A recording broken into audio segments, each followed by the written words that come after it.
Nadie recuerda el olor del sudor cuando una historia se vuelve estatua.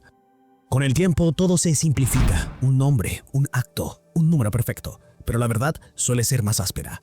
Antes de la gloria hubo un hombre que no estaba destinado a reinar, un hombre que creció en un lugar donde la compasión se consideraba debilidad y donde la vida entera era un entrenamiento para una sola idea: resistir. Leónidas nació alrededor del 540 a.C. en Lacedemonia, la región cuya ciudad más temida era Esparta. No llegó al mundo como heredero, era el tercer hijo del rey Anaxandridas I. Lo bastante cerca del poder para cargar con su peso, pero lo bastante lejos para que nadie esperara nada extraordinario de él.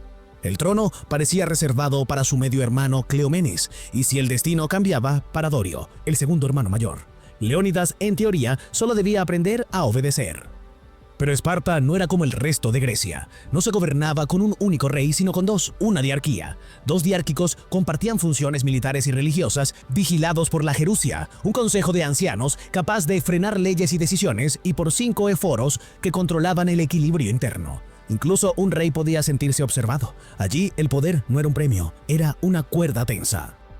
La ciudad vivía para la guerra. En otras polis existían oficios, música, filosofía, política. En Esparta eso era secundario. El ciudadano debía ser soldado. Lo demás lo sostenían los ilotas, una casta de esclavos públicos encargados de la agricultura y de lo que se consideraba mundano.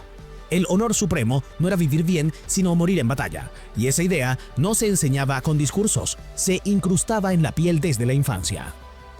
Al nacer, cada niño era examinado por ancianos que determinaban si era fuerte y saludable. Se cuenta que los que fallaban eran abandonados en un barranco del Taygeto, aunque las excavaciones modernas no han confirmado esa escena con pruebas claras. Lo que sí es seguro es lo que ocurría con los que seguían adelante. Empezaban un camino diseñado para quebrarte y, si sobrevivías, convertirte en hierro. A los 7 años, los niños eran separados de su familia para iniciar la agoge.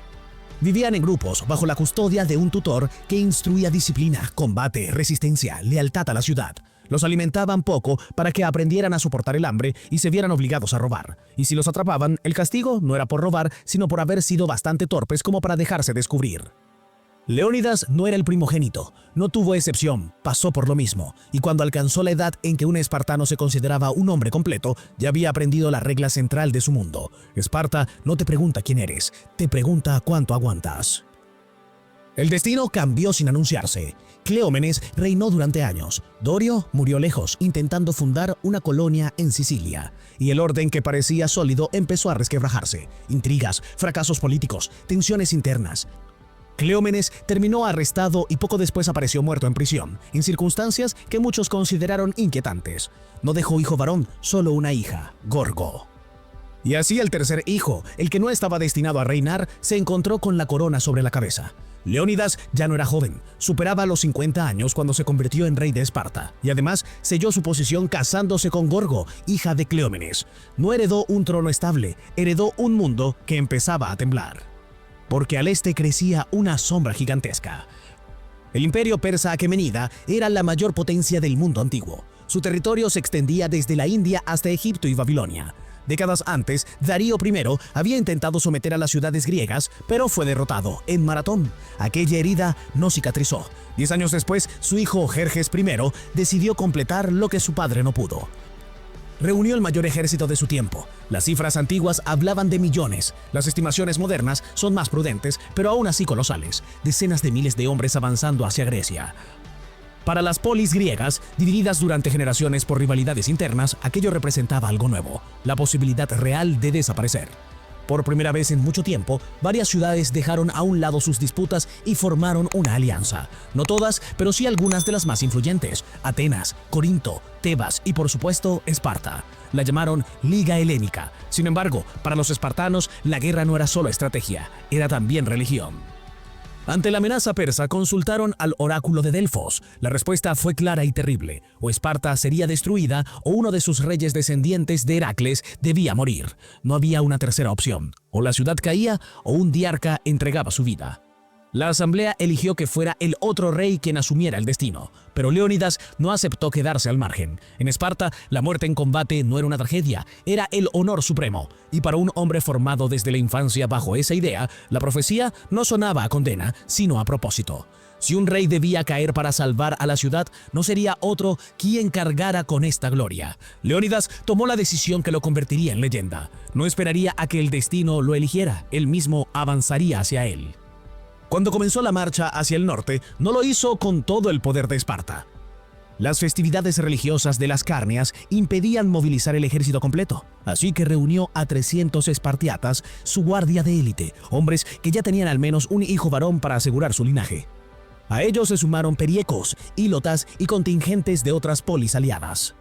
No eran 300, eran cerca de 7.000, y avanzaban hacia un paso estrecho llamado Termópilas, las puertas calientes, donde un ejército pequeño podía intentar contener a uno inmenso. Allí, el rey que no estaba destinado a reinar se preparaba para escribir el único destino que realmente importaba en Esparta: cómo morir.